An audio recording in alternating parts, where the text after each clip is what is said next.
सभी साथियों को नमस्कार। इस चर्चा कार्यक्रम में सबका स्वागत है। आज जो कोटेशन मैंने आप सबके बीच रखना चाहा है वो दान, चंदा और भीख से संबंधित कोटेशन है। Quotation number 1182।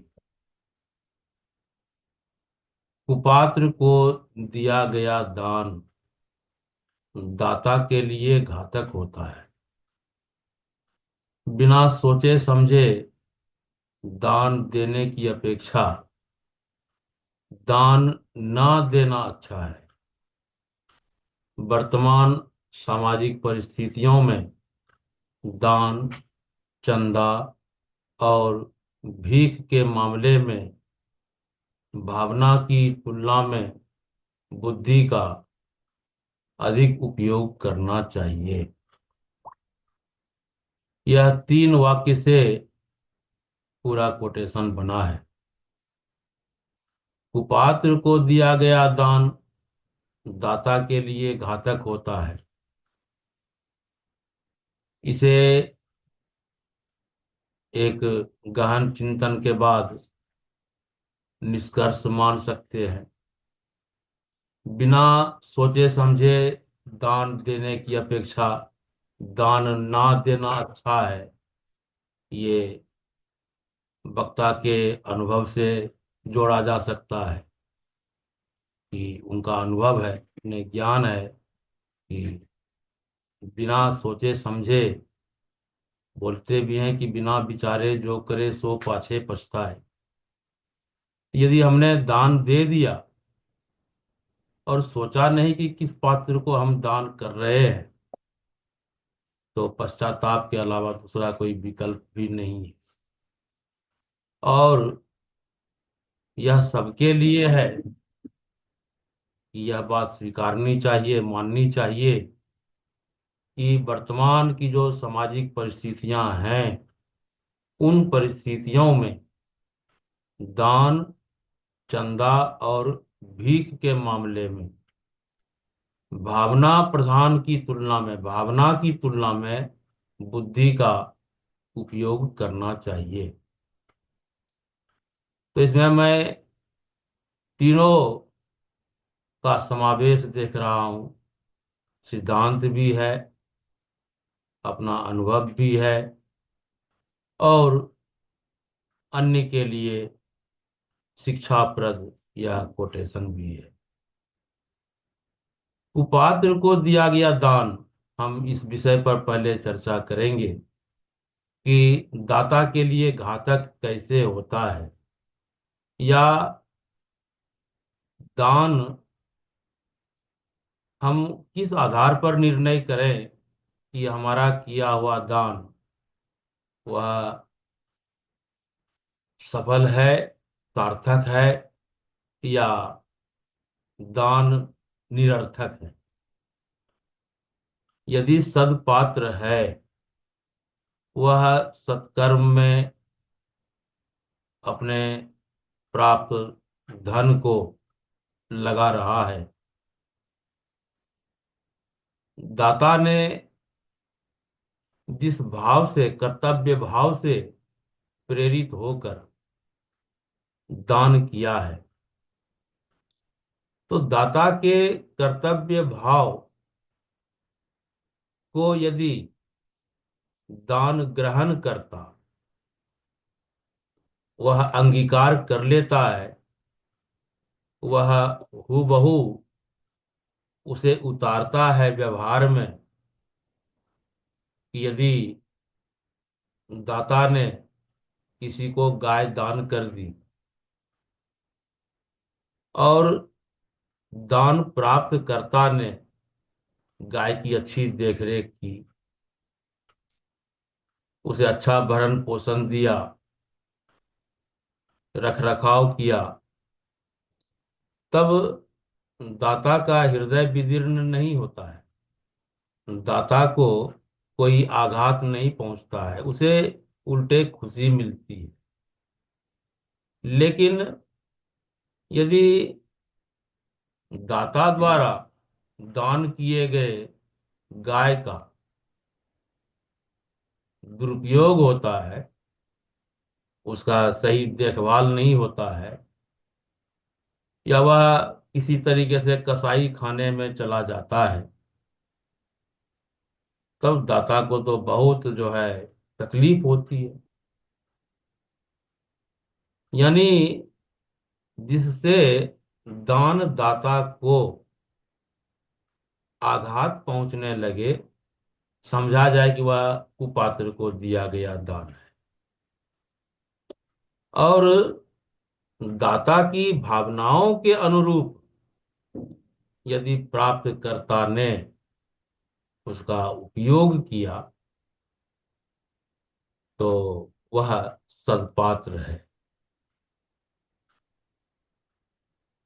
इससे दाता को कोई कष्ट नहीं होता है। अब दान के साथ जब दूसरा चीज जुड़ता है कि देखिए, दान है या चंदा है या भिक्षा भिक्षा है,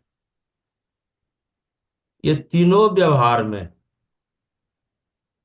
धन एक हाथ से निकलकर दूसरे हाथ तक पहुंचता है, लेकिन तीनों में अंतर है। दान स्वेच्छा से दिया जाता है, क्षमता के अनुसार दान दिया जाता है, और लेने वाले का पूरा अधिकार होता है दान की संपत्ति पर, दान वाले धन पर। लेकिन दाता का कोई अधिकार नहीं होता है। दाता उससे उसका हिसाब किताब नहीं पूछ सकता है, और दाता के कर्तव्य भाव से प्रेरित है यह, जो धन दान में मिलता है, जो वस्तु दान में प्राप्त होती है। लेकिन चंदा चंदा जो है वह एक समूह के द्वारा होता है, और चंदा मांगा जाता है, दान मांगा नहीं जाता है। चंदा में चंदा देने वाले और मांगने वाले के बीच, दोनों के बीच समझौता होता है। वह आपसी व्यवहार पर निर्भर करता है। चंदा मांगने वाले 5,000 भी मांग सकते हैं, मांग लेते हैं, उससे भी ऊपर की राशि मांगते हैं। लेकिन देने वाले व्यक्ति उस समूह से समझौते के आधार पर राशि तय करता है। और दान में देने वाले का जहां कोई अधिकार नहीं था, वहीं चंदा वाले धन पर दान देने वाले उससे हिसाब किताब पूछ सकता है कि हमारे चंद दिए हुए चंदे का क्या हुआ।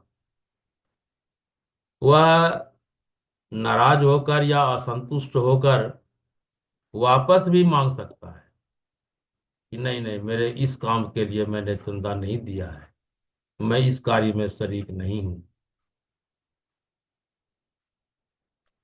तो चंदा में असहमति होती है, लेकिन दान की वस्तु का उपयोग पर कोई असहमति व्यक्त नहीं किया जा सकता है। इसी तरीके से एक तीसरा टर्म भी आता है, जो व्यक्ति भीख मांगता है। अब यह भीख मांगना, भीख लेना, यह रहम भाव पर, दया भाव पर निर्भर करता है। एक जगह हमने देखा दान की स्थिति में कि दाता का वह कर्तव्य भाव था, चंदा की स्थिति में वह एक समझौता भाव था, और भीख जो दिया जाता है वह भिखारी के ऊपर रहम करके, दया करके, उसकी आवश्यकता को, जरूरत को समझते हुए कि इसे इस स्तर की आवश्यकता है, तो उसकी जरूरत को समझते उसे भीख दिया जाता है, और भीख दिया हुआ धन भी उस भीख लेने वाले का अधिकार होता है। भीख देने वाले का उस पर कोई अधिकार नहीं है। वह ना भीख का हिसाब किताब मांग सकता है, और ना ही भीख वापस ले सकता है। ये मोटी मोटी बातें जो है दान, चंदा और भीख के संबंध में हमने स्पष्ट किया है। अब यह कोटेशन है जिसमें कुपात्र और सदपात्र, इसकी पहचान कैसे होगी। बाबा ने एक कोटेशन में लिखा है। अरे देखिए, ये नेटवर्क जो है अपना क्या काम कर रहा है, ये क्या आ गया।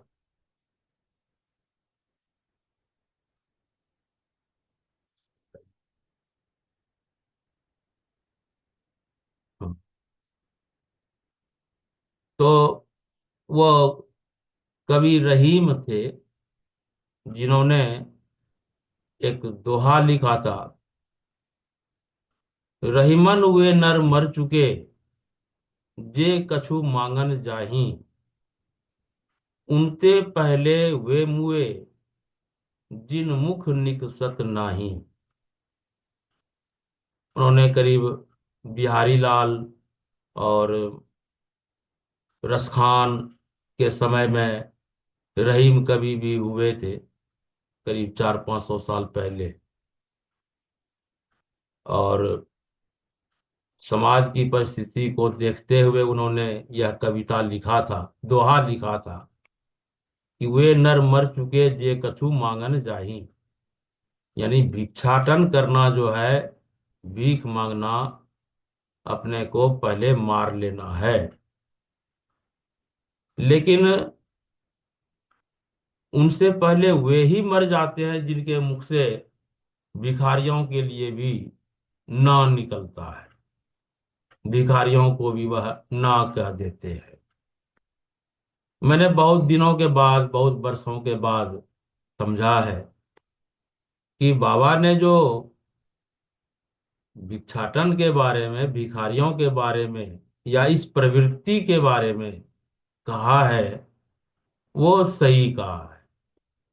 क्योंकि आज भीख मांगना भी एक बड़ा बड़ा रैकेट्स चलाने के स्कैंडल के समान है, रैकेट्स चलाने के समान है। और बड़े बड़े शातिर दिमाग के लोग नकली भिखारी बनकर भीख मांगते हैं और मंगवाते भी हैं। चंदा इकट्ठा करना है, वह समूह में होता है। उसमें कुछ लोग ग्रुप बना लेते हैं। उनका जैसा ग्रुप होता है, जितनी दबंगता होती है, उतनी दबंगता से वह चंदा इकट्ठा कर लेते हैं। चंदा एक धंधा है आजकल। एक समय होगा जब चंदा मांगने वाले को हम लोग बहुत सम्मान देते थे कि यह बड़े सामाजिक कार्यकर्ता हैं, बड़े धार्मिक नेता हैं। उसकी प्रतिष्ठा होती थी समाज में। लेकिन जिस तरीके से चंदा मांगने का भी हनन होता गया, उनकी भावनाओं का हनन होता गया, तो चंदा पर से भी लोगों का विश्वास उठता गया। उन्होंने चंदा इकट्ठा करने वाले के चरित्र को देखा, परखा। और क्योंकि वह समूह बना करके, एक संगठन बनाकर चंदा इकट्ठा करते हैं, और चंदे का कभी हिसाब किताब नहीं देते हैं। जो भी राशि होती है उसकी योजना पूरी होती है, और उनका हिसाब किताब उन तक ही सीमित रह जाता है। तो इसीलिए चंदे पर से भी लोगों का विश्वास उठता गया है। और दान की बात आती है, आज लोगों के पास उस तरीके का कर्तव्य भाव नहीं है, और कर्तव्य भाव है भी तो वह किस पर विश्वास करे, क्योंकि उसकी करनी और कथनी में बहुत अंतर होता है। तो वर्तमान समय में यह जो परिस्थितियां उभर आई हैं, यदि हम भावनात्मक होकर के दान कर देते हैं, चंदा दे देते हैं, या भीख देते हैं, तो इसका दुरुपयोग संभव है। भिखारी या कोई भी जो धन प्राप्त करता है, वह अनाधिकार बिना परिश्रम के प्राप्त धन को वह सम्मान नहीं दे सकता है जो उन्होंने मेहनत से कमाया है। यदि मेहनत से कमाया हुआ धन कम भी है, कम राशि की भी है, तो वह कीमती मानता है, और बिना परिश्रम के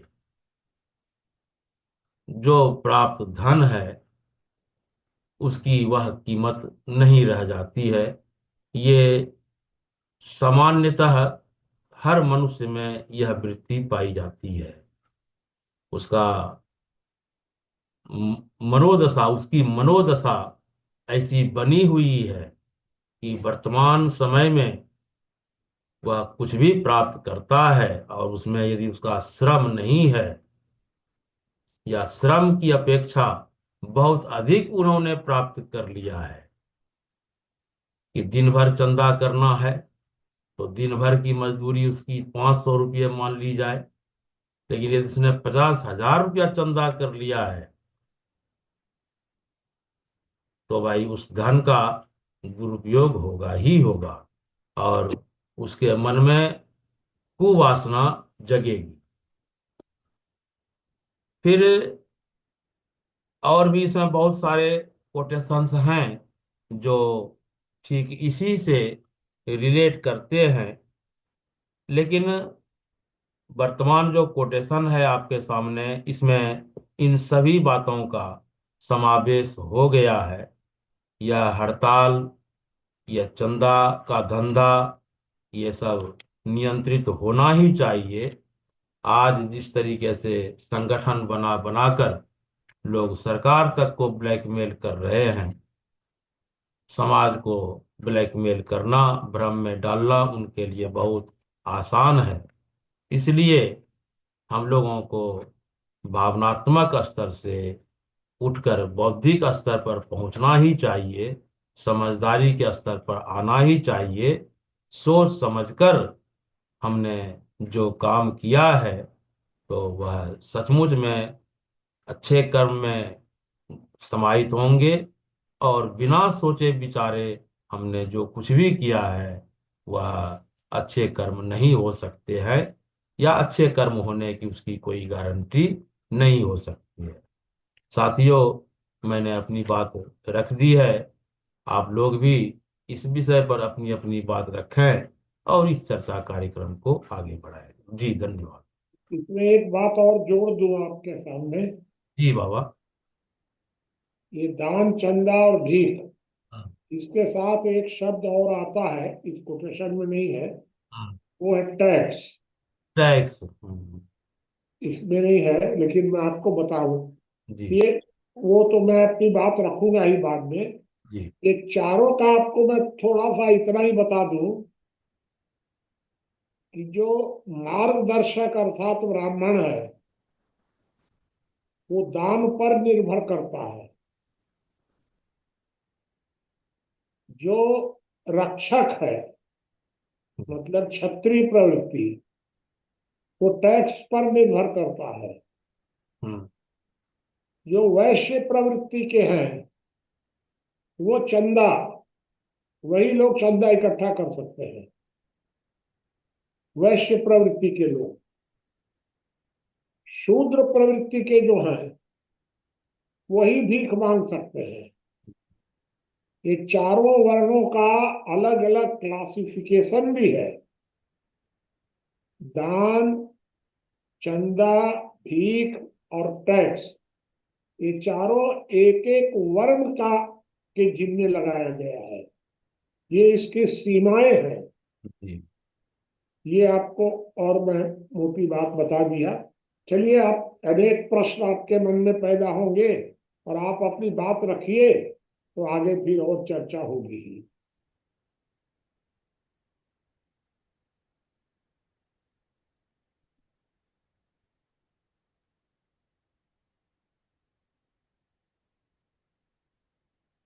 चलिए और बताइए, शुरू करिए।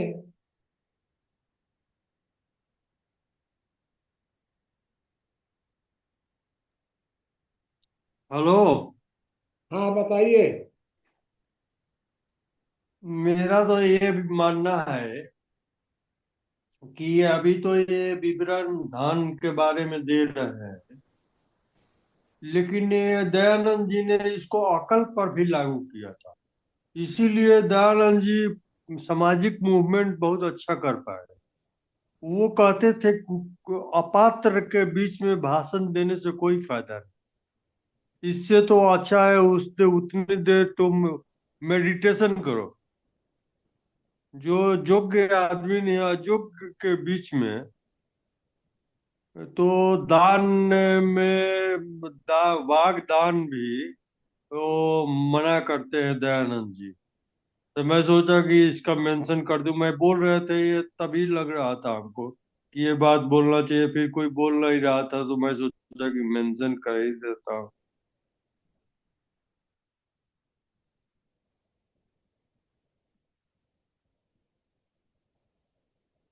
आपकी आवाज बंद हो गई।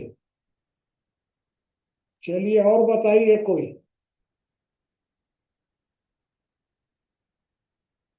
मैं बोल लिया, मेरा छोटा सा ही था एक, कि वो बागदान जो अकल का दान जो होता है, जो बोलना है उसको उसको भी योग्य नहीं हो, अपात्र हो, कुपात्र हो, तो उसके बीच में बोलने का कोई मतलब नहीं। हाँ, बताइए पवन जय जी। बाबा जी नमस्कार। सर भाई बताइए। बाबा जी बहुत अच्छा टॉपिक है। दान, चंदा, सहयोग, सलाह, सब कुछ देने से पहले, कुछ भी देने से पहले समझ लेना चाहिए। ऐसे ही अनाप शनाप नहीं दे देना चाहिए किसी को भी। अगर आपके पास कुछ है देने के लिए तो थोड़ी सी इतनी समझ भी रखिए कि उसके योग्य व्यक्ति को उसे दीजिए। थोड़ा सा श्रम लगेगा खोजने में, लेकिन जो है उसको करिए। और जो है किसी योग्य व्यक्ति तक आपकी अगर सलाह, पैसा, सहयोग पहुंच गया तो ईश्वर भी आपको जो है आशीर्वाद देते हैं। इंसान तो देता ही देता है, ईश्वर भी देते हैं। और जो इससे भाव पैदा होता है, कृतज्ञता, जो मनुष्य का ऐसा गुण है जो उसके मन को शांति देता है। पाने वाला भी अपनी आत्मा से तृप्त हो जाता है, वो जीवन भर कृतज्ञ रहता है। देने वाला भी जो है वो अपने आप को अच्छा महसूस करता है। लेकिन अगर आपका दिया हुआ सलाह, सहयोग, पैसा किसी गलत आदमी के पास चला जाता है तो उससे आपको भी पीड़ा होती है और समाज को भी पीड़ा होती है। इसलिए इस चीज पे जरूर ध्यान रखना चाहिए। धन्यवाद बाबा जी। ये और बताइए।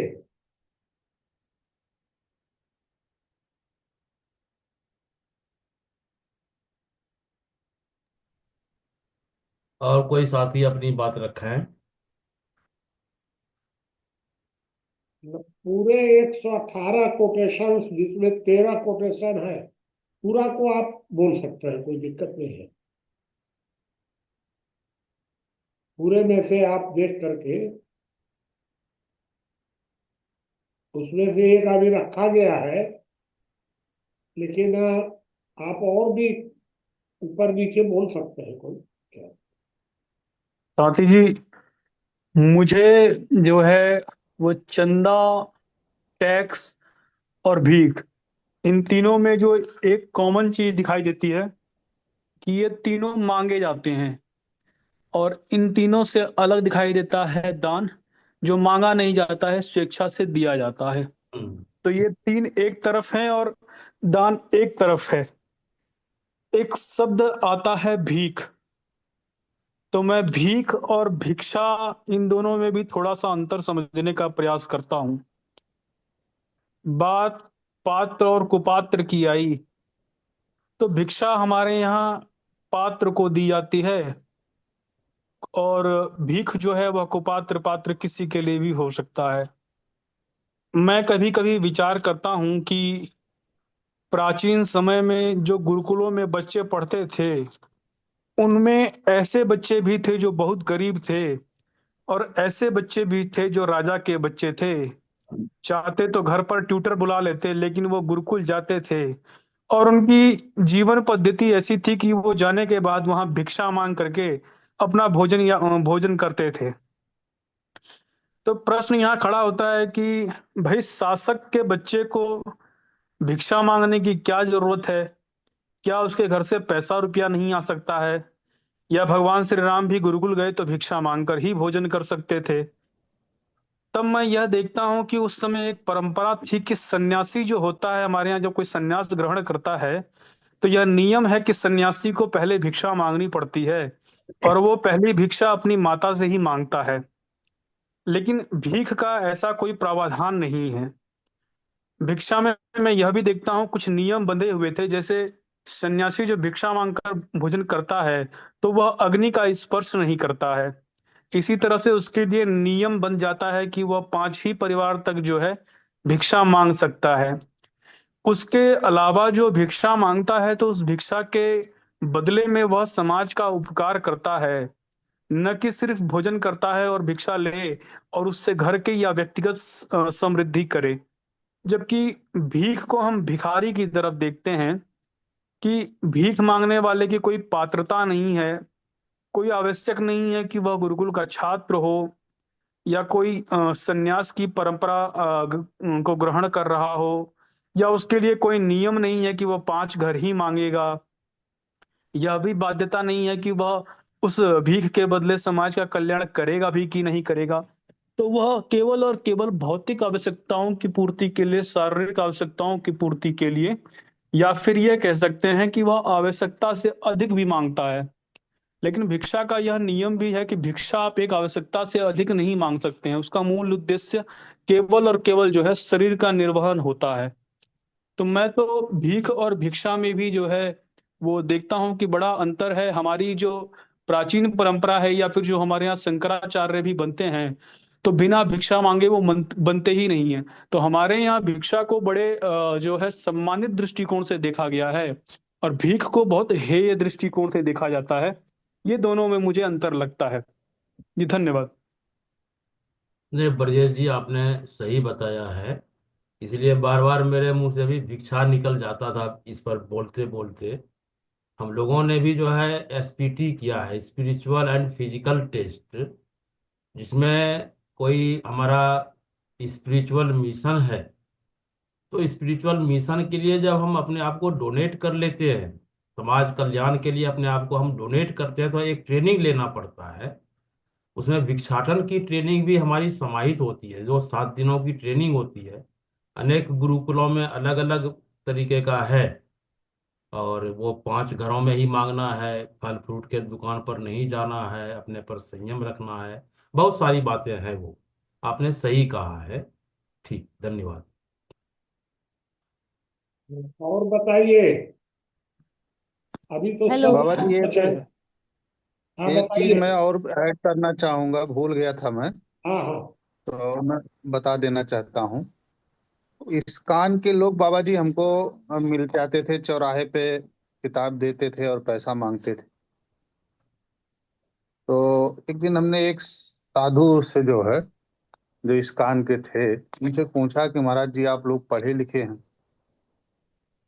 और इस तरह से सड़क पर आप रोक कर जो है किताब देते हो और पैसा मांगते हो, कम से कम अपने भोजन भर की व्यवस्था तो आपको करना ही चाहिए अब, खुद के हाथ पैर से।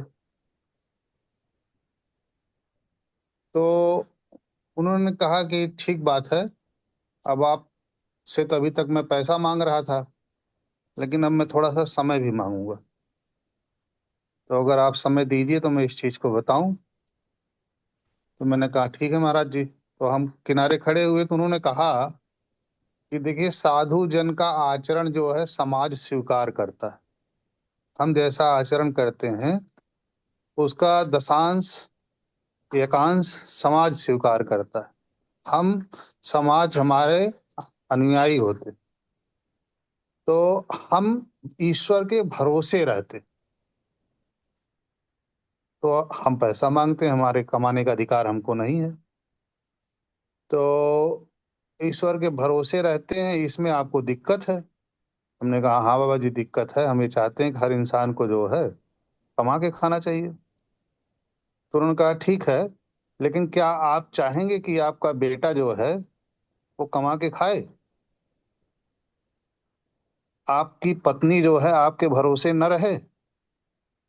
आप क्या चाहते हैं, आप बताइए। मैंने कहा नहीं बाबा जी, मैं तो ये चाहूंगा कि मेरी पत्नी मेरे भरोसे रहे, मेरा बेटा मेरे भरोसे रहे, जब तक कि वो पूरी पढ़ाई न पढ़ ले। मैं तो ऐसा कतई नहीं चाहूंगा कि वो कमा के खाए। लेकिन ऐसा क्यों चाहते हो आप? अगर आप मुझको कह रहे हो तो आप खुद पर भी लागू करो। आप ये चाहो कि पत्नी आपके भरोसे न रहे, बेटा आपका कमा के खाए, वो भी आपके भरोसे न रहे। अपनी बारी आई तो आप जो है भाग ले रहे हो, अब मेरे लिए आप उपदेश दे रहे हो।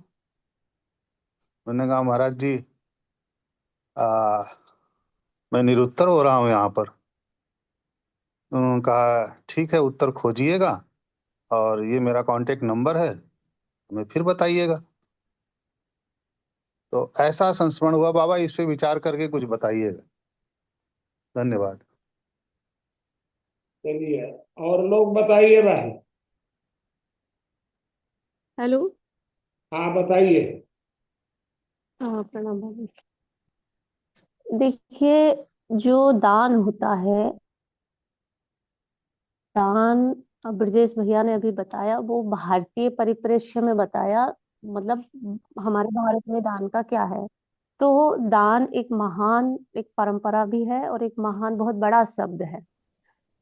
दान हमारे जीवन का एक महत्वपूर्ण अंग है, भारतीयों का पहले रहा है, अभी जो भी है, अभी उसका स्वरूप बदल चुका है, ये अलग बात है। लेकिन जो दूसरे दौर और भावना से दिया हुआ दान ही सार्थक हो सकता है, क्योंकि और बुद्धि से दिया हुआ दान कभी सार्थक नहीं होता, फलित होता है जो दान भाव से दिया जाता है। और आज सबसे बड़ी दान की जरूरत है, बुद्धि के दान की जरूरत है। आज यदि समाज को जरूरत है तो केवल एक ही दान जरूरी है सबके लिए, बुद्धि का दान। क्योंकि आज हमारे पास इतने साधन भरे पड़े हैं, लेकिन श्रद्धा नहीं है, साधना नहीं है। तो वो साधनों के बावजूद भी हम लोग असफल हो रहे हैं। हम लोग, मतलब हमारा समाज बुराइयों की तरफ जा रहा है, हमारा समाज में निर्माण कम हो रहा है, उन्नति कम हो रही है और दुर्गति ज्यादा हो रही है, साधन ज्यादा होने के बाद भी, क्योंकि बुद्धि के दान की जरूरत है आज तो सबको, मेरा ये मानना है, पूरे संसार को ही।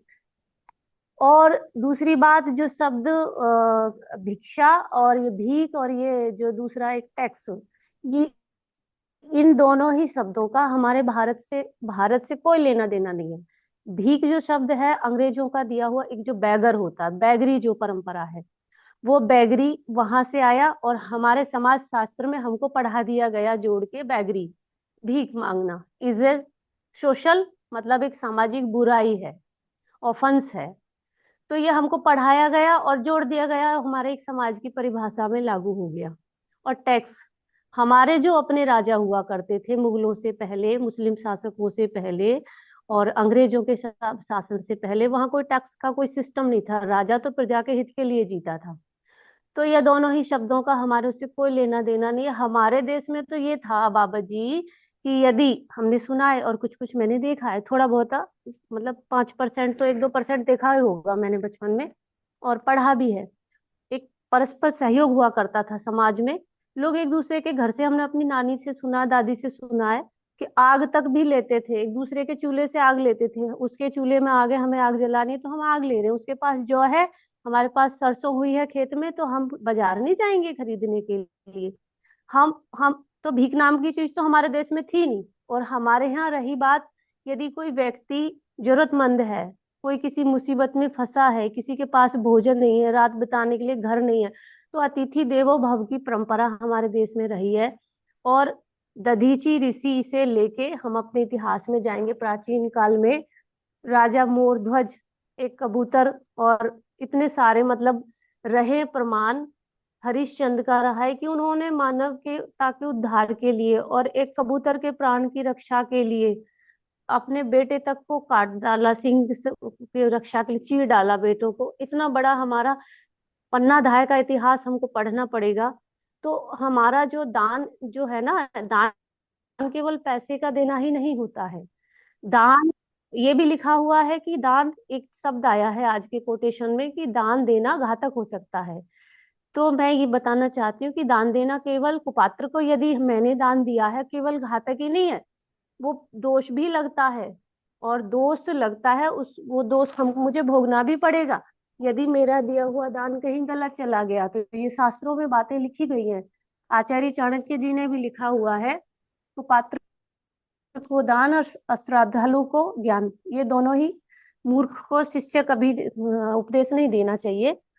तो वो केवल घातक नहीं होता है, वो दोषपूर्ण भी होता है, उससे पाप भी लगता है और उस पाप को हमको भोगना भी पड़ता है। क्योंकि यदि मैं दे रही हूँ तो मेरे अंदर इतनी बुद्धि होनी चाहिए कि मैं किसको दे रही हूँ और क्यों दे रही हूँ। और दान जो देता है उसकी तो कोई सीमा ही नहीं है, वो कितना भी दे सकता है। हमारे एक पुराणों को आर्य समाजी लोग मानते नहीं है, लेकिन मुझे पुराणों में सबसे ज्यादा अच्छी यदि कोई कथा लगती है और सबसे अच्छा कोई दानी लगता है तो मुझे बहुत इंटरेस्टिंग लगता है राजा बलि का, जो लगता है, जिन्होंने जब उनसे 3 पग जमीन मांगी तो उन्होंने तीसरा पैर जब वो कहीं स्थान नहीं बचा तो अपना सर कर दिया। तो दान देने वाले का हृदय बड़ा विशाल होता है। वो ये एक महान शब्द है जो मानवता के लिए दान दिया जाता था, लोकहित के लिए। और आज तो दान का कोई महत्व ही नहीं बचा है, दान एक बिजनेस हो गया है। धर्म की आड़ लेके आज बड़े बड़े कथावाचक होते हैं और कथाएं दिखाते हैं टीवी पे और मोबाइल में। मैंने भी देखा है, कभी कभी कुछ कुछ देखती हूँ तो साइड में ऐड हो रहा है कि गौशाला बनी हुई है, आप दान दे दीजिए, अकाउंट नंबर है, सब कुछ दे रहे हैं यहाँ पे, आप इस खाते में जमा कराइए। थोड़ी सी गाय को वो लोग अपने पास रखते हैं और बहुत सारा दान मांगते। आज तो धंधा भी हो गया, मेरे धर्म में ही बुराई नहीं है, हर जगह और लोग भी कर रहे हैं। क्रिश्चियन लोग भी दान देते हैं, बड़ी बड़ी ट्रस्ट सोसाइटियां बना के दान दे रहे हैं लोग। तो मतलब आज तो बुद्धि के दान की जरूरत है सारे संसार को, मेरा ये मानना। मेरी बात समाप्त हो गई बाबा जी, धन्यवाद। और बताइए। मैं ब्रजेश जी से कुछ पूछना चाहता हूँ। हम्म, हेलो। हाँ बताइए, आ रही है आवाज। हाँ, ब्रजेश जी, आपने जिस प्रकार क्लासिफिकेशन करा है भीख का और भिक्षा का, मुझे लगता है कि ये पुराने टाइम में ऐसा रहा होगा जैसा आपने बताया। लेकिन मेरा समझना ये है कि भीख संस्कृत का शब्द है और वो भिक्षा, और भीख उसका अपभ्रंश है। अब व्यवस्था वो खराब हो गई है, लोग ज्यादा लालच में, ऐसा भी हो सकता है कि पहले भी बहुत सारे लोग भी भिक्षा ज्यादा मांग लेते हो, 5 घर तक सीमित न रहते हो, दोनों तरह के लोग रहे होंगे, या पहले समय में आचरण कुछ लोगों का ठीक रहता होगा। लेकिन भीख को और भिक्षा को अलग अलग उसका वर्गीकरण करना कुछ मुश्किल सा लगता है, क्योंकि बहुत संतुलित इच्छाओं के लोग पहले रहते होंगे। लेकिन ऐसा भी नहीं है कि सभी की इच्छा बहुत संतुलित रहती होगी, कुछ हो सकता है ऊंचे नीचे भी रहते हो। तो मेरा समझना ये है कि अ, केवल इस आधार पर ये दृष्टिकोण साबित कर दिया जाए कि भीख और भिक्षा दोनों अलग अलग शब्द हैं।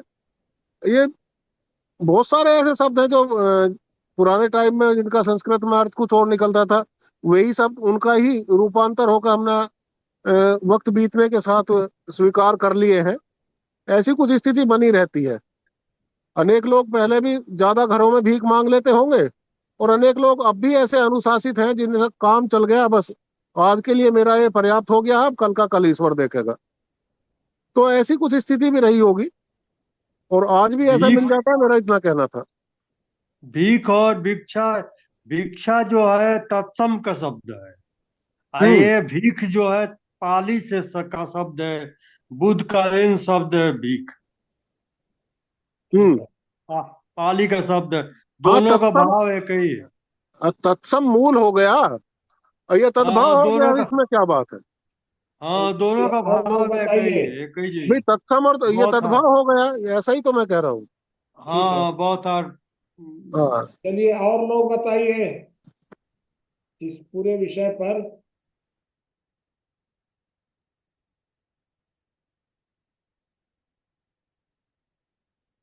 मोहन बाबू, माता प्रसाद जी, सुनील देव जी, वैद्यराज जी अभी बचे हुए हैं सब। जी बाबा प्रणाम। बताइए। बाबा मेरा मानना तो ये है, दान का तो मैं दो तीन उदाहरण देख चुका हूँ।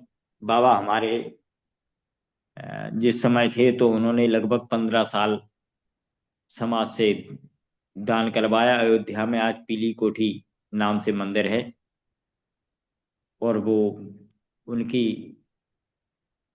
एक दूरदर्शिता के हिसाब से समाज का एक अच्छा काम उनकी देखरेख में आगे बढ़ा, और आज वहाँ बहुत से लोगों की सेवाएं हो रही हैं। और आज भी वहाँ के लिए हर साल हर घर से एक बोरा गेहूं, माने 1 कुंटल गेहूं, जो जैसा किसान है उसके हिसाब से चंदा हो करके और पहुंचता है। भिन्न भिन्न जगहों से यात्री जब वहां पहुंचते हैं तो उनकी निःशुल्क सारी सेवाएं, रहने का, खाने का, भंडारे का रोज प्रबंध होता है। ये समाज की देन है कि लोग जब घूमने जाते हैं, अपने ही नहीं क्षेत्र से कोई भी जाए, वहां सारी व्यवस्था रहने से लेके और खाने पीने तक की सब व्यवस्थाएं होती हैं। एक उदाहरण मेरे सामने आज ही का प्रकरण है।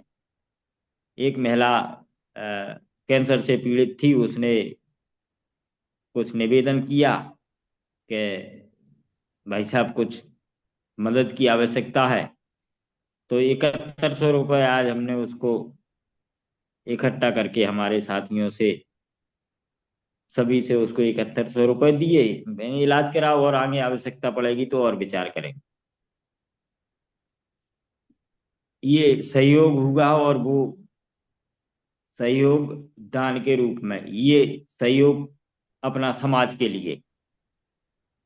तो ऐसे समाज में लोग हैं जिनको आवश्यकता है सहयोग की, मदद की। और समाज में भिक्षा, कुछ भिखारी ऐसे हैं। एक रेलवे स्टेशन पर, मुझे खंडवा रेलवे स्टेशन की बात है, वहां एक भिखारी मिला, मेरी बात हुई उससे।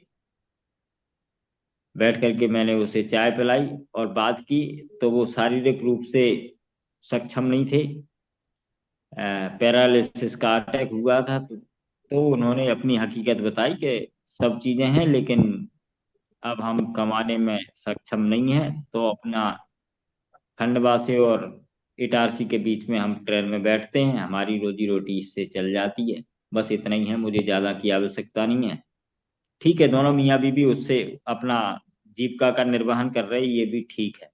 लेकिन एक हमें भिखारी ऐसे भी मिले जिनके, जो विशुद्ध रूप से व्यापारी थे, और जब हमने उनको दान दिया और बैठ करके उनसे चर्चा की, उनको बिठा लिया, तो उनके मोबाइल में बैलेंस, हमारे में तो 150 रुपए का बैलेंस था, लेकिन उनके मोबाइल में 8,500 का बैलेंस था। उस समय आज जैसी व्यवस्था नहीं थी, रिचार्ज करवाना पड़ता था।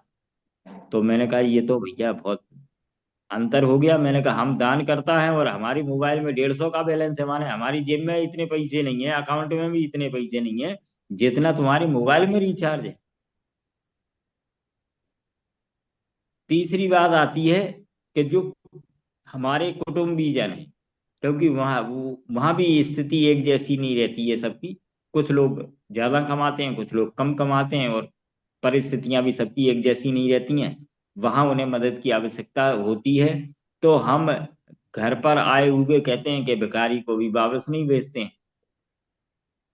तो वहां व्यक्ति एक विकट परिस्थिति में फंस जाता है।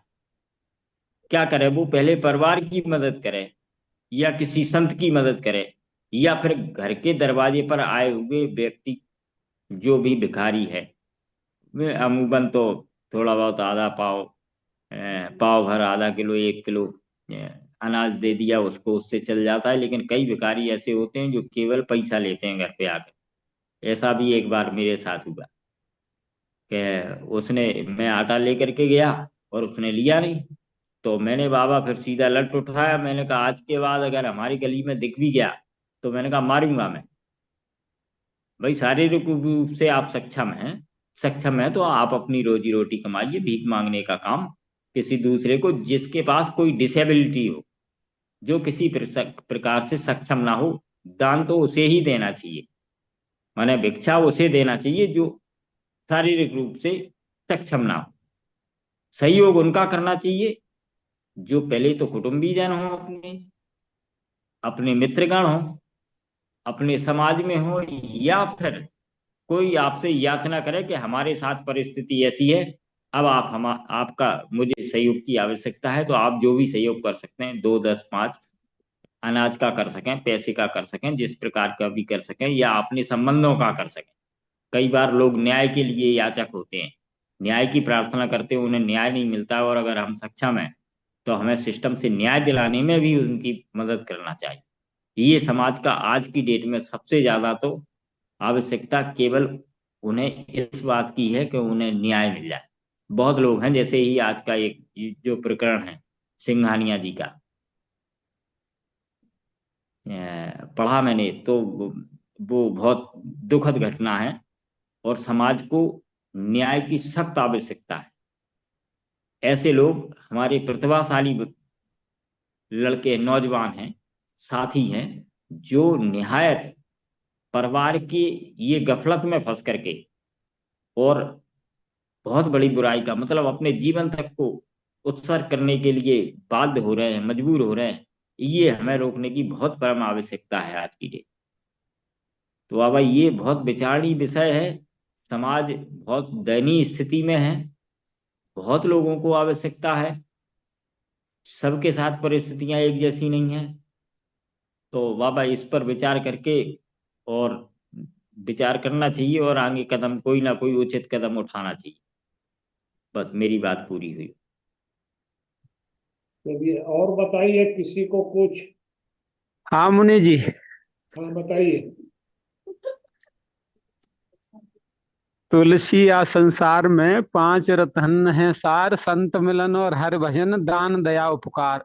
इस पंक्ति में मतलब दान और उपकार की 2 बातें विशेष आई हैं। तो आज चर्चा भी मतलब दान पर चल रही है। तो दान किसे देना चाहिए, किसे न देना चाहिए? दान, देखिए, कुछ संस्थाएं बिना दान के नहीं चल सकती। दान सुपात्र को ही देना चाहिए। जहां मतलब वास्तविक कोई कार्य अगर हो रहा है, धर्म कार्य हो रहा है, जो परहित का कार्य है, वहां दान अवश्य देना चाहिए।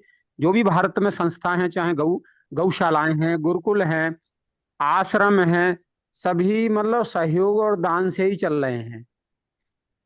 तो जैसे कुछ आदमी मतलब दान संग्रह करते हैं मंदिर निर्माण के लिए।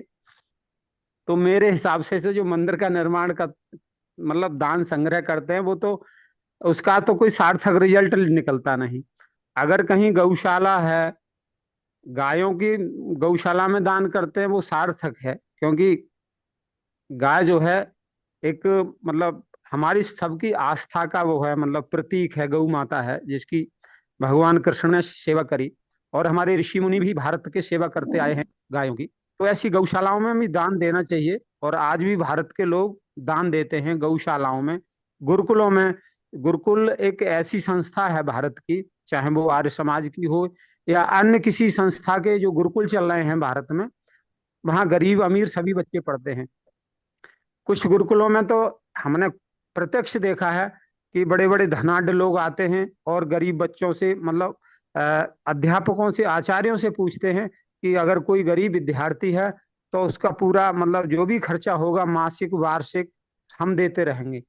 तो एक एक बच्चे को, मतलब पूरी पढ़ाई, अ, शास्त्री, आचार्य और नीचे से ऊपर तक का, मतलब पूरी जो भी पढ़ाई है आचार्य तक की, पूरा खर्चा बड़े बड़े धनाढ्य लोग विद्यार्थियों का खर्चा उठाते हैं। तो अगर दान ऐसी जगह दिया जाए तो वो सार्थक है। यदि किसी गरीब व्यक्ति की कोई लड़की है, मतलब जिसके पास पैसा नहीं है शादी करने के लिए, तो ऐसी, मतलब व्यक्ति की मदद की जाए, दान दिया जाए, तो ये भी सार्थक है। और भतेरे आजकल प्रत्यक्ष हमने आंखों से देखा है कि घर घर मांग रहे हैं, भीख मांग रहे हैं, और मतलब उस भीख से क्या करते हैं, शाम को जाते हैं शराब, मतलब हट्टी पे, और पीते हैं और मौज लेते हैं। तो वो दिया हुआ, मतलब उसको तो भीख बोलेंगे, लेकिन जिसने भीख दी है उसकी भी भीख बेकार गई। तो बात जो है भीख पे तो ना, खैर दान पर चल रही है विशेष बात, दान सहयोग। तो दान अवश्य देना चाहिए। आ, उसमें एक महाभारत में एक पंक्ति आई है, मतलब उसमें यक्ष ने महाराज युधिष्ठिर से पूछा है कि मतलब मरने के बाद मनुष्य को, मतलब क्या जो है, वहां मरने के बाद क्या मतलब वापस मिलता है। तो उन्होंने, युधिष्ठिर ने कहा कि दान ही जो है एक, मतलब जब मनुष्य दान करता है तो दान मतलब एक प्रकार से मतलब अमर रहता है उसका यश भी, और वहाँ परमात्मा के यहाँ भी उसको, मतलब एक रास्ता क्लियर हो जाता है उस आत्मा का, उसका कल्याण होता है। तो दान करना चाहिए। तो हमारे धर्म ग्रंथों में भी दान की बड़ी महिमा गाई गई है। ऋषि मुनियों ने भी बताई है कि दान अवश्य करना चाहिए, लेकिन दान वहीं करना चाहिए जहाँ सार्थक हो, और मतलब दाता, और जो मतलब दाता और लेने वाला, मतलब दोनों को लाभ पहुंचाए, क्योंकि दान देने से मनुष्य को आत्मिक संतुष्टि मिलती है, और जो लेता है उसका भी कल्याण होता है। तभी दान सार्थक है। बस इतना ही मैं कहूंगा। ठीक है। और कोई कुछ?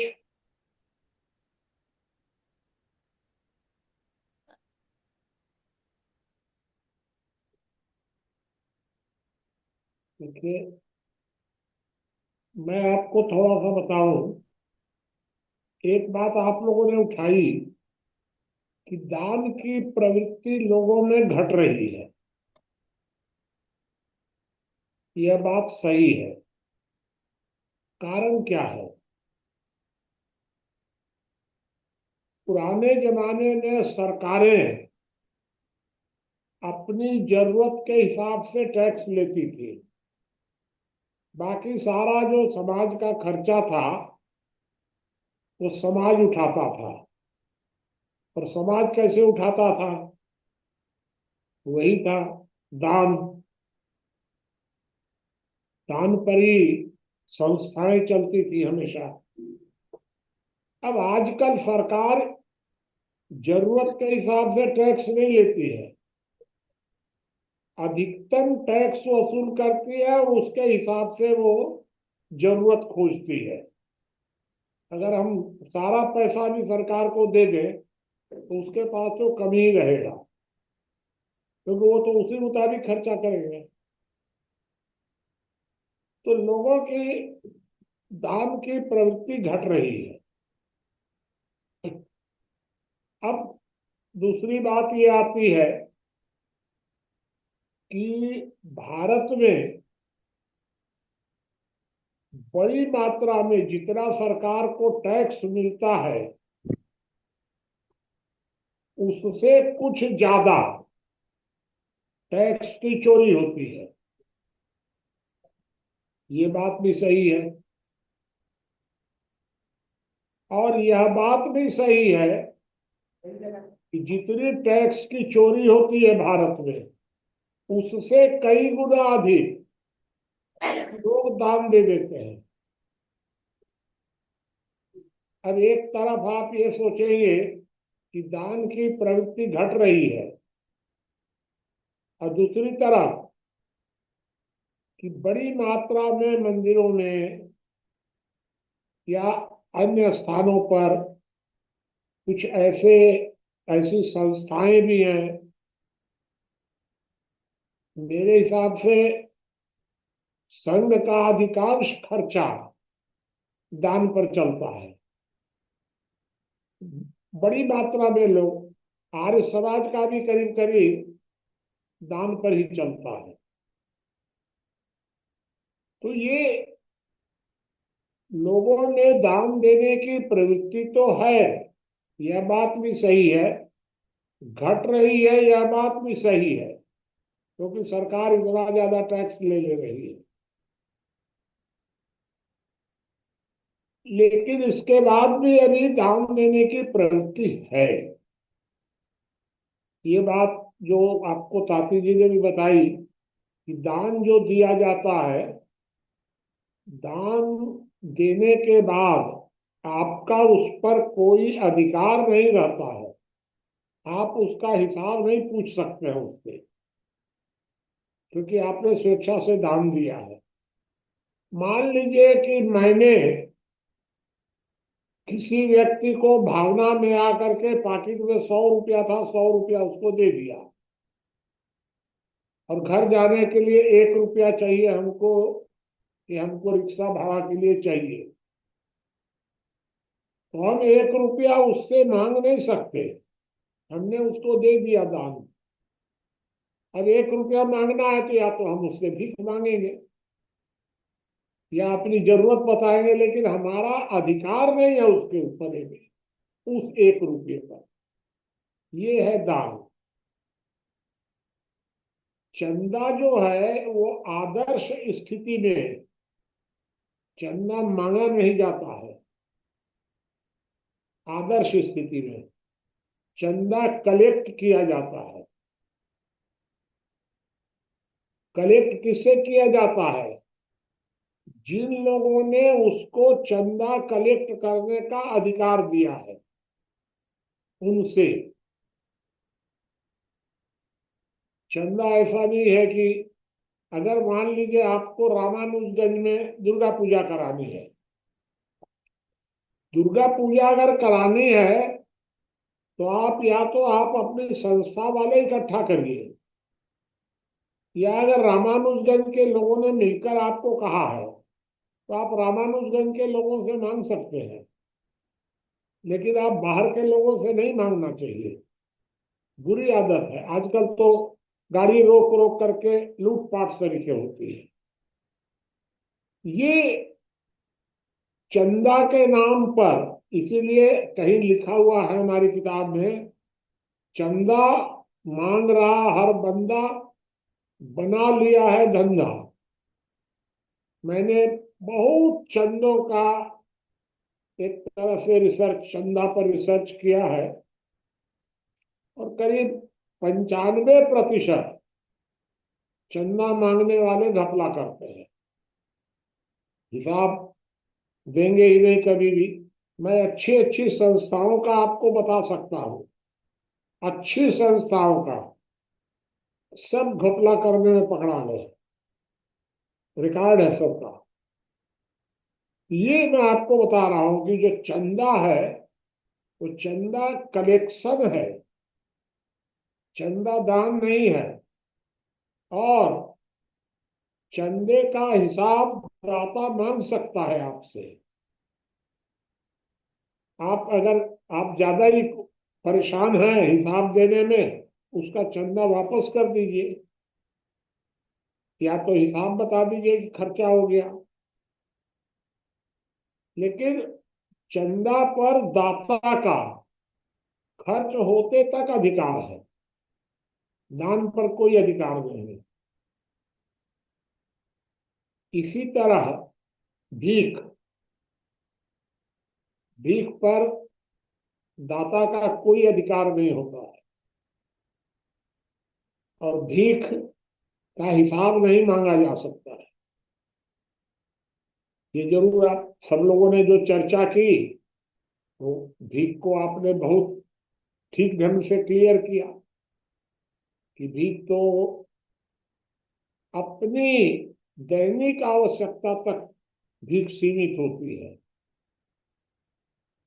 दान तो कितना भी हो सकता है। अब वर्तमान समय में दान मंदिरों को अधिक मिल रहा है,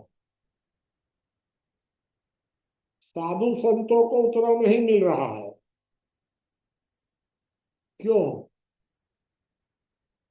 क्योंकि अभी भी लोगों को मंदिरों पर ये आस्था है कि वहां हमारे दान का दुरुपयोग नहीं होगा, और साधु संतों पर आस्था खत्म होती जा रही है। कुछ है अभी आस्था बची है, तो आप मान लीजिए बाबा रामदेव पर बची है, गायत्री परिवार पर भी अभी बची हुई है,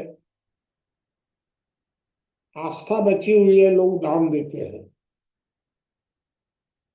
लेकिन अब जैसे आशाराम वगैरह या राम रहीम या इस तरह की जो घटनाएं सुनने को मिलती हैं, तो आस्था लोगों की टूटती भी है। देखिए, चंदा जो कलेक्शन होता है, सिख जो चंदा कलेक्शन करते हैं, वो कभी भी आपसे नहीं मांगेंगे, क्योंकि कलेक्ट जो करते हैं वो सिखों में ही करते हैं, और कोई सिस्टम बना हुआ है कि वो हर सिख से भी नहीं मांगते होंगे। या हो सकता है कि वो चंदा ना करते हो, दान पर ही चलाते हो, जो भी तरीका हो उनका, हम ज्यादा नहीं जानते उनका तरीका क्या है। लेकिन इतना मैं जानता हूं, क्योंकि मैं एक दो बार गुरुद्वारे में भी रुका हूं, तो वो उनके अंदर इस तरह का सेवा भाव भी है, और लेते कुछ नहीं है एकदम। ये एक सिखों में भी देखा मैंने, और भी कुछ जगहों पर देखा हूं मैं, कि लोग इस तरह का सेवा भाव के हिसाब से देते हैं। ये दान, चंदा और भीख जो है, ये तीनों विषयों को समझने की जरूरत है। लेकिन तीनों में विकृतियां आ गई हैं। दान भी मांगा जा रहा है, एकदम रसीद लेकर के दान के नाम से। आया कोई दान दिए दिए धन ना घटे, जो सहाय रघुबीर। तो मैंने पूछा कि तू काहे को दान मांगने आया है यार, तुमको तो सहाय रघुवीर है ये है, तो तुम्हारा कैसे घट गया पैसा इतना? धंधा बना लिया। इसलिए एक जमाना था, रहीम रहीम की जो कविता है कि वो नर मर गए जिनके मुख से निकले नाही, वो ठीक है। वर्तमान परिस्थितियों में इस दोहे को उलट देने की जरूरत है। भाई, मैं तो इस मामले में बहुत सावधान रहता हूं कि अगर चंदा भी करना है तो कलेक्ट कर सकते हैं, लेकिन मांग नहीं सकते हैं।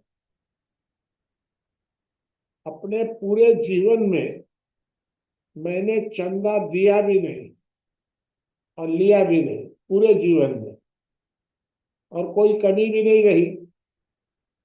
ये भी एक बात है। अब जैसे आप कहते हैं कि भाई वो उस समय चंदा हिंदू बनारस हिंदू विश्वविद्यालय के लिए हुआ, वो उस समय जो चंदा हुआ था वो पूरे देश भर में इसलिए हुआ था कि बनारस हिंदू विश्वविद्यालय देश भर के लिए बन रहा था। लेकिन आपको एक धर्मशाला बनवानी है, तो आप बनवाइए ना अपने क्षेत्र से। आप 1 गांव 2 गांव 4 गांव मिल करके बना लीजिए। आप सारे देश में चंदा काहे को इकट्ठा करिए। और सबसे बड़ी बात यह है कि आप काहे को इतना पाप किए पिछला जन्म में कि इस जन्म में आपको इतना मांग मांग करके धर्म करना पड़ रहा है। इतनी समाज सेवा आपको जग गई है, तभी ना आप इतना माने जा रहे हैं, मांग रहे हैं, वो नहीं दे रहा है, धक्का दे रहा है, बढ़ा रहा है, फिर भी आप उसके पीछे पड़े हैं। क्या जरूरत है इतना गुनाह करने की? जिसको जरूरत होगी देगा आपको, नहीं देगा तो आप अपना काम करिए। और जो मैं एक बात आपको ये बताया कि दान हमेशा ब्राह्मण को दिया जाता है, टैक्स हमेशा सरकार को दिया जाता है, चंदा केवल वैश्य कर सकता है। देता कौन है? देखिए, दाता जो ब्राह्मण है तो देता है ज्ञान, लेता है धन, दान। लेता है धन का दान, देता है ज्ञान का दान।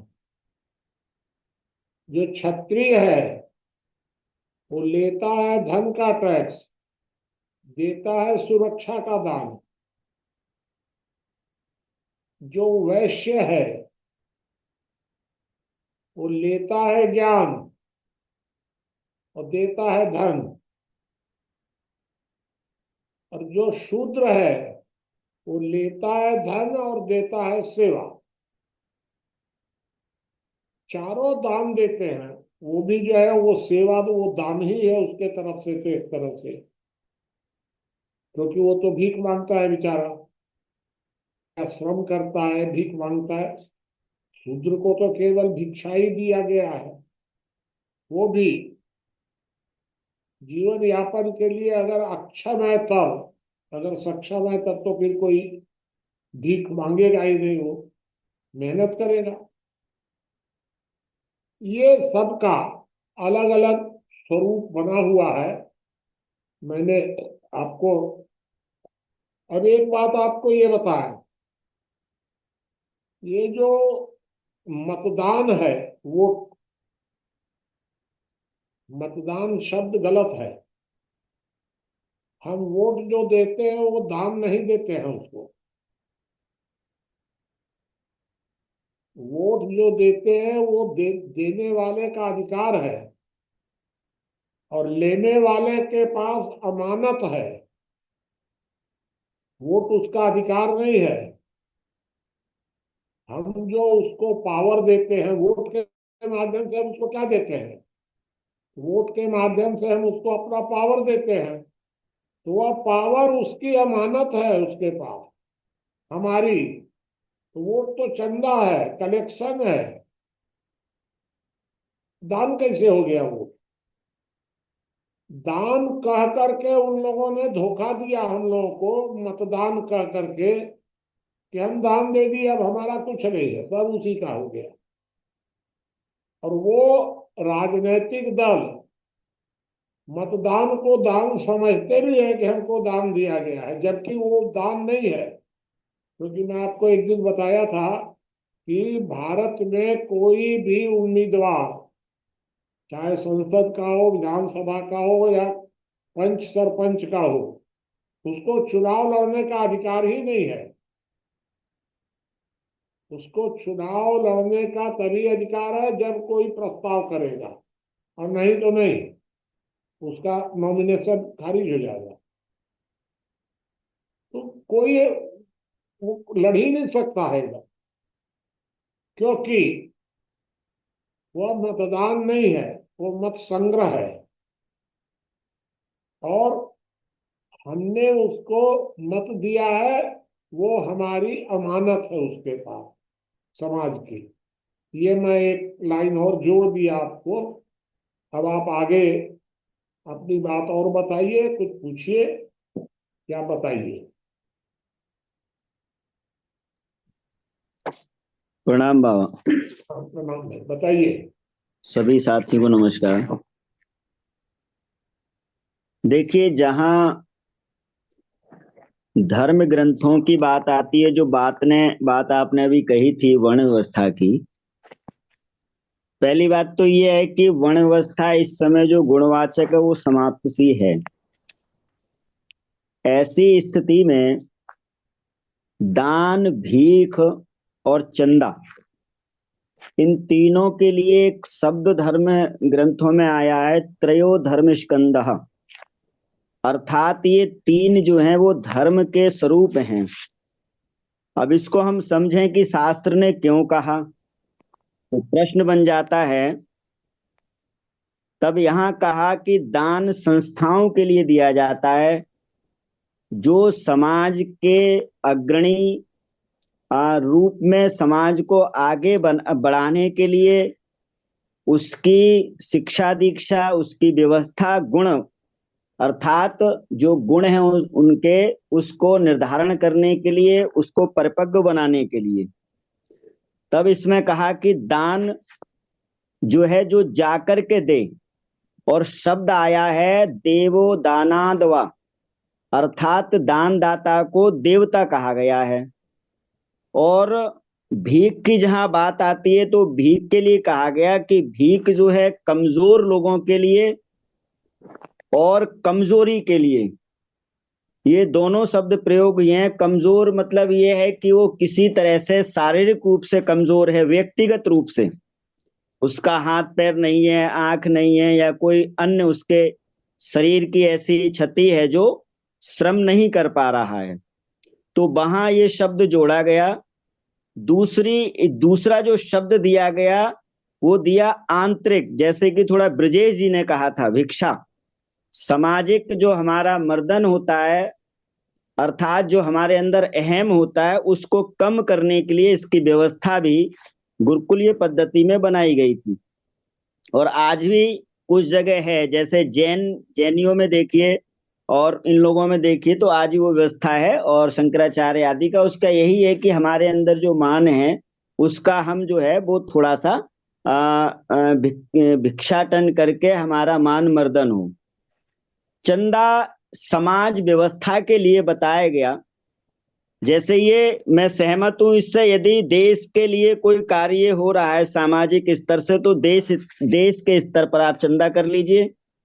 यदि आपके क्षेत्रीय स्तर से हो रहा है तो क्षेत्र के स्तर से कर लीजिए, और यदि आपके गांव के स्तर से हो रहा है तो गांव के स्तर से कर लीजिए। लेकिन कोई संस्था बना करके या कोई संगठन बना करके जब चंदा इकट्ठा करता है तो उसका उद्देश्य यही रहता है कि मैं बहुत बड़े स्तर पर कोई कार्य करूं। जहां टैक्स की बात आती है, कर की बात आती है, तो व्यवस्था के लिए है, राज्य के लिए बताया गया, और राज्य इन तीनों के लिए सहायक है। परंतु यहाँ एक बात समझने की यह है कि जो दान, भीख और चंदा बताया गया, इसका स्वरूप जो है जरूर बदला है, क्योंकि समाज बदला, समाज की जो व्यवस्थाएं हैं, मान्यताएं हैं, वो बदली, तो लोगों की भावनाएं भी बदल गई। और उस तरह से तीनों का हम अर्थ कर सकते हैं। लेकिन जहां इन तीनों शब्दों का जो हमारा स्वरूप मिलता है, आपने इनकी डेफिनेशन की, आज की भाषा बिल्कुल ठीक है। चंदा अकड़ से भी ले रहे हैं लोग, ताकत के बल पे भी ले गए हैं। लेकिन मैं ये मानता हूं कि चंदा करने के लिए सामर्थ्यवान व्यक्ति की आवश्यकता होती है, जिसका समाज में यदि मान है, समाज में उसकी प्रतिष्ठा है। एक वो व्यक्ति चंदा करने के लिए निकले तो उसके लिए लोग बहुत अधिक दे देंगे, उसकी मान्यता भी हो, उसकी विश्वसनीयता भी हो, तो उसको चंदा दे देंगे। यदि उसकी सामर्थ्य कम है, विश्वसनीयता नहीं है, तो उसको चंदा लोग नहीं देंगे। ये भी बात है। भले ही संस्था के रूप में कोई गठित कर लें, कौन है इसका मालिक, कौन इसके संस्थापक हैं, कौन है, तो ये विश्वसनीयता पर बहुत ज्यादा निर्भर करता है कि जो चंदा हम ये मांगने आए हैं और हम इनको दे रहे हैं, तो ये इसका बड़ा सदुपयोग करेंगे। परंतु इन तीनों में दान के लिए महत्व दिया गया। दान उसी को लिए क्या कि व्यवस्था के लिए आप जाएं, सामाजिक व्यवस्था जो थी उस अनुसार जो है दान व्यवस्था को, और ग्रंथों में तो बताया गया, वो एक अलग विषय था उस समय, ये मैं मानने के लिए तैयार हूं कि अपनी कमाई का 10वां हिस्सा आप दान स्वरूप जो है समाज व्यवस्था के लिए दीजिए। और मैं कभी अध्ययन करता हूँ इस चीज का बारीकी से, तो मैं देखता हूँ ये कमी आने पे ही समाज की जो अराजकता बढ़ी है, जो हीन भावना समाज के अंदर आई है, या समाज में एक दूसरे के प्रति कटुता आई है, उसका एक कारण मैं ये भी मानता हूं कि लोग इस उद्देश्य से जो है दान की जो प्रवृत्ति थी वो कम आई है। कम होने से समाज में अराजकता का माहौल बढ़ा। राज्य को भी इसमें दोषी है कि राज्य को जो कर दिया जाता है वो कर व्यवस्था के रूप में लगाना चाहिए। सुरक्षा है, न्याय है, अन्य जो कल्याणकारी योजनाएं मुख्य हैं, जैसे जल की व्यवस्था है, सड़क आदि की व्यवस्था है, इन चीजों को लेकर के जब इसमें भ्रष्टाचार करप्शन होता है तो समाज में अराजकता फैलती है। दूसरी, मैं 10 सेकंड में एक बात रख रहा हूँ। संस्कृत में एक सूक्ति आई है, शायद वेद में दी है या उपनिषद में दी है, मुझे याद नहीं, लेकिन कहा गया इष्टम चा व ऐश पूर्व, अर्थात कहा गया यदि आपके घर पे कोई इष्ट आ जाए, मेहमान आ जाए, अतिथि आ जाए, और वो भोजन किए बिना चला जाए, अगर समय है भोजन का और समय किए भोजन किए बिना चला जाए, या वहां यहां तक लिख दिया आगे कि उस अतिथि को भोजन बिना कराए स्वयं घर के लोग भोजन कर लें, तो ये शायद मैं समझ रहा हूं डराने के लिए ऋषियों ने इस शब्द का प्रयोग किया होगा कि उस घर की शोभा जो है वो नष्ट हो जाती है। कीर्ति, शोभा से हम कीर्ति को लें, ये बिल्कुल ठीक है कि यदि कोई आ गया तो कहीं बात चलेगी, अरे यार हम वहां पहुंचे थे और वहां हमें भोजन भूख लगी थी, लेकिन भोजन, तो उसकी कृति में जो है वो कमी आई, उसकी मतलब लोगों ने अरे कैसी ऐसा हुआ यार, भोजन तक नहीं कराया, तो वहां पर शोभा लिखा गया उसकी नष्ट हो जाती है। और बहुत गांव की हमारी भाषा में यहाँ लोग कहते हैं कि तवा की, यानी तवा की खनक जो है बहुत दूर तक जाती है। मतलब कोई अतिथि आ जाए या कोई आ जाए और उसको हम घर पे, हमारी व्यवस्था जो भी है अच्छे से यदि हम उसको भोजन करा देते हैं अपनी सामर्थ्य से भी ऊपर, सामर्थ्य से ऊपर ये है कि हम एक सब्जी बना लेते हैं, मेहमान आ गया 2 सब्जी बना के खिला दी, तो ये कीर्ति शोभा उसकी जो है बढ़ जाती है, वो जाकर के भाई हमारी बड़ी अच्छी व्यवस्था करी।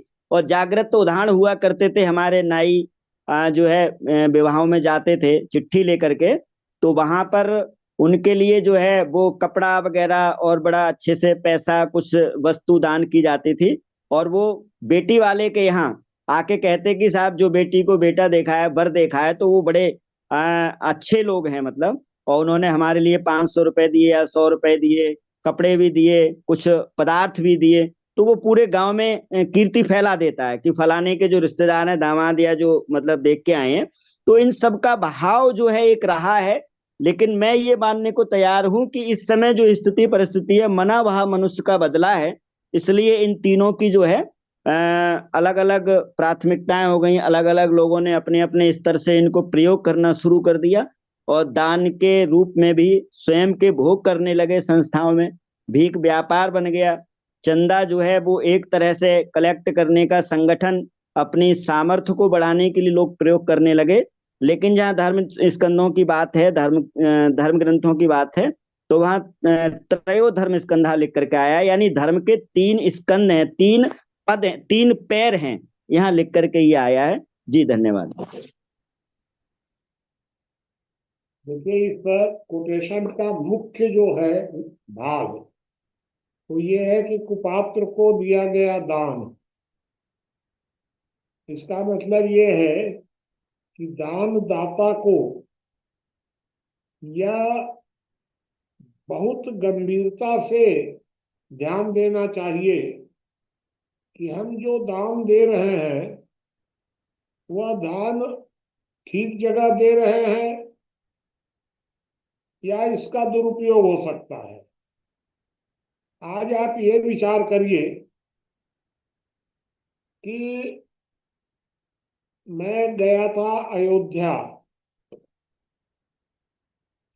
40 साल पहले, करीब करीब 50 साल पहले अयोध्या गया था, तो हनुमानगढ़ी के नीचे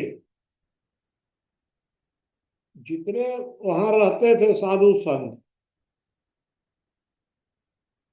टोटल क्रिमिनल थे,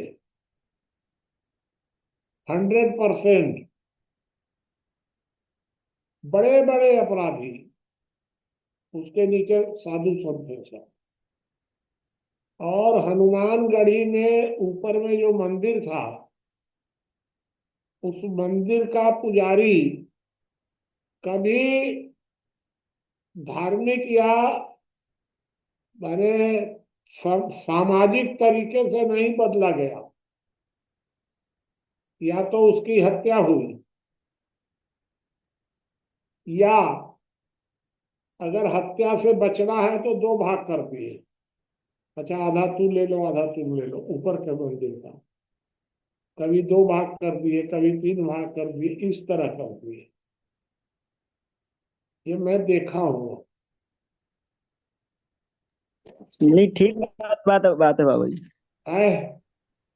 हाँ, ये बात बिल्कुल ठीक कह रहे हैं। वैसे गीता में इसका विश्लेषण किया है कृष्ण ने। हाँ, रजोगुणी दान, तमोगुणी दान और सतोगुणी दान, दान देख करके, जान के, पहचान करके करना चाहिए। ये बात बिल्कुल ठीक है। तो यही बात मैं आपको बता रहा हूँ कि पुराने जमाने में दान जो आ गया मांगने, देना हमारा धर्म था। वर्तमान समय में बिना सोचे समझे तो दिया गया दान आपको नरक में ले जाएगा। जी जी, बिल्कुल ठीक। ये बहुत सावधानी रखने की जरूरत है। चंदा अगर आप देते हैं तो या तो उसको भीख समझ के चंदा दे दीजिए, भीख समझ के। और अगर आप वास्तव में काम समझ के चंदा देते हैं तो थोड़ा सा जरूर नजर रखिए कि इसका दुरुपयोग हो रहा है कि सदुपयोग हो रहा है। हिसाब तो कम से कम मांग सकते हैं। बिल्कुल कोई बिल्कुल। एक संस्था बना सकते हैं जो हिसाब दिखावे, आपको व्यक्तिगत ना दिखावे, किसी संस्था को दिखावे ना हिसाब। जी जी। तो चंदे का भी आप ध्यान दीजिए, अगर नहीं तो मत दीजिए, कोई हर्जा नहीं है। भीख भी अगर आप वो बढ़िया है, मजबूत आदमी है, तो क्या जरूरत है। आपको एक बात बता दूं मैं कि आजकल भीख देने के लिए, भीख इकट्ठा करने के लिए, एक मैं सुना था, एक जगह लोगों को अपाहिज बनाया जाता था जी भीख इकट्ठा करने के लिए। उसका हाथ पैर तोड़ करके जयपुर में है बाबा एक जगह ऐसी। उससे भीख मंगवाई जाती। अब बताइए, अच्छे आदमी का हाथ पैर तोड़ करके उससे उसको भीख मांगने में लगा दिया। जी जी। तो बड़ी मात्रा में वो, उसका तो खर्चा चलता ही था, वो जो भीख मंगवाने वाला था उसका रोजी रोटी उसी से चलता था। जी ये सब बड़ी विचित्र बातें हैं वर्तमान समय में। जी।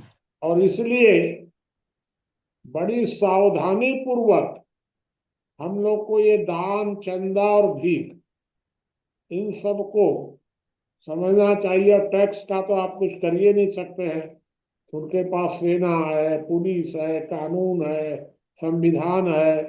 वो तो आपको डंडा मार के ले लेंगे, उसका तो कुछ कर ही नहीं सकते हैं। तो आपके पास उपाय क्या है? तो टैक्स जितना आप चोरी कर लें उतना ही उपाय आपके पास है, बाकी तो कुछ है नहीं। जी इसलिए, और टैक्स चोरी करना कोई अपराध नहीं है, कोई अनैतिक कार्य नहीं है। सब अरे ठीक है, चलिए कभी भी चर्चा होगी तो हो जाएगी। चलिए, अगर कोई प्रश्न हो तो बताइए, नहीं तो आगे का विषय फिर हम लोग जाएंगे। मुनि जी, मेरा प्रश्न है एक। हाँ। प्रश्न ये है मुनि जी, जैसे अभी भगवान राम के मंदिर का निर्माण हुआ अयोध्या में, बड़े बड़े धनाढ्य लोगों ने 5-5 करोड़ 10-10 करोड़ रुपए दान किए। अच्छी बात है, मतलब उससे उस मतलब वो जो कहते थे कि ये हमारी मस्जिद है, बाबरी मस्जिद है, उससे छुटकारा मिल गया। मतलब एक धर्म स्थल जो भारत पर एक कलंक था, वो आ, मतलब वो भी मिट गया। वहां मंदिर का निर्माण हो गया, ये भारत के लिए अच्छा हुआ। लेकिन जैसे भारत में और अन्य मंदिरों का निर्माण होता है, और लोग दान संग्रह करते हैं और दान खुशी से देते भी हैं दानदाता, तो मंदिरों के निर्माण से आपके विचार से क्या इस देश का कल्याण, समाज का कल्याण, राष्ट्र का कल्याण हो सकता है? कहाँ देने से कल्याण होगा? वो आप मंदिरों बात के बता निर्माण। दीजिए हमको। तो देखिए, हम हमने तो टैक्स चोरी की है, जी हमको तो दान देना ही है। जी जी जी मान लीजिए हमको मंदिर पर विश्वास है, हमने मंदिर पर दे दिया, लेकिन जी अगर मंदिर में दिया जाए तो कहाँ दिया जाए, जी इसका पूरा विश्वास हो जी तो आपको बहुत कठिन हो जाएगा ये भी, जी जी कहाँ दिया जाए। जहाँ विश्वास हो वहां तो कोई देगा। जी दान तो है आजकल, वो तो विश्वास पर ही है। जी। मुनि जी, कहने का भाव मेरा ये है कि मतलब मंदिरों के निर्माण से क्या इस देश का, समाज का, राष्ट्र का भला होगा? मंदिरों की, जैसे हमने पूरे भारत में हर ये गांव गांव ये में मंदिर बनवा दिए। ये मैं क्यों बताऊं आपको? अच्छा अच्छा, आप बता नहीं पाओगे, इसका आप बता इसके सकते हैं इसका लेकिन वो उत्तर अंदर की। नहीं, इसका उत्तर मैं क्यों दूं? आप और जी जी किसी से पूछ लीजिए। जी जी जी कहाँ दान देना है कहाँ नहीं देना है आपके विश्वास पर निर्भर करेगा। कहाँ जी जी पैसा दिखता है तो। बाबा जी, मेरा भी प्रश्न है। हाँ, प्रश्न है तो बताइए। यही प्रश्न है जो आप कह रहे हैं ना, कि मतलब कैसे पहचान करें कि सुपात्र कौन है और कुपात्र कौन है। यदि मुझे विश्वास हो गया कि चोर को देना है, मुझे लग रहा है भाई बढ़िया आदमी है, हो सकता है कि कोई बड़ा उसका दुरुपयोग होने जा रहा हो, तो यही कैसे यही जो पहचान करें? जो आपने प्रश्न किया, जी यही मैं इसी का उत्तर आपको बता रहा हूँ कि इसकी पहचान के लिए ही हम लोग रोज बैठते हैं।